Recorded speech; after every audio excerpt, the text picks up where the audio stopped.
Christine Pedotti, vous êtes la nouvelle patronne, on pourrait dire, de Témoignages chrétiens, qui passe d'une formule mensuelle à une formule trimestrielle. Alors, qu'est-ce qui motive aujourd'hui Témoignages chrétiens, près de 75 ans, après les premiers cahiers du témoignage chrétien du Père Chaillet, ici à Lyon? Je pense que Témoignage chrétien mérite de continuer à tenir la voix d'un christianisme ouvert et passionné par le monde, intéressé par ce qui se passe. Et c'est un christianisme qui est, j'ai envie de dire, forcément fraternel, parce que c'est l'identité première de Témoignage chrétien. On va être là en novembre 2017 à 76 ans de la première parution.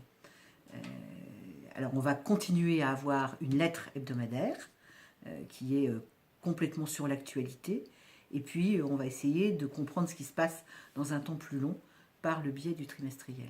Alors, est-ce que les 5000 adhérents et bientôt plus qui sont encore fidèles à Témoignages chrétiens vont suivre justement cette formule trimestrielle alors qu'ils sont déjà abreuvés tous les jours, voire toutes les semaines, d'autres journaux, y compris de journaux chrétiens? J'espère qu'on leur dira des choses, qu'ils liront des choses neuves, des choses qu'ils n'ont pas lues ailleurs, avec un ton et puis avec quelque chose de peut-être plus écrit. Parce qu'aujourd'hui, comme on est dans l'information très instantanée, et bien finalement, la forme n'a pas beaucoup d'importance. Et moi, je veux qu'on attache beaucoup d'importance à la forme, que ce soit intéressant et passionnant à lire. Donc j'espère que je réussirai ça. Et puis j'espère que mes très fidèles et merveilleux lecteurs aujourd'hui, les abonnés, me feront suffisamment de crédit pour me laisser le temps de trouver leurs héritiers et leurs héritières. Parce que c'est ça le grand enjeu de Témoignages chrétiens, c'est qu'on ait le temps de trouver des nouveaux lecteurs et des nouvelles lectrices. Alors, Moi, c'est ça le défi que je relève. on parlait de l'attente des lecteurs. Il y a aussi peut-être une attente qui n'est pas exprimée. Dans son histoire, Témoignage chrétien a joué un rôle dans l'Église catholique en France, même dans la chrétienté, on pourrait dire, en prenant des positions. Est-ce qu'aujourd'hui, il a encore cette place-là?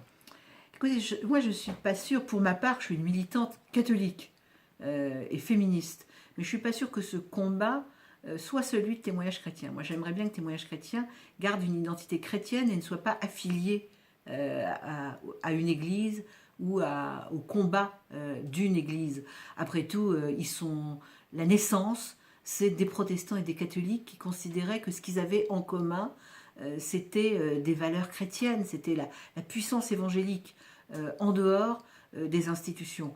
Pour être tout à fait honnête, moi je suis quand même un peu désespérée sur ce qui se passe dans l'institution catholique.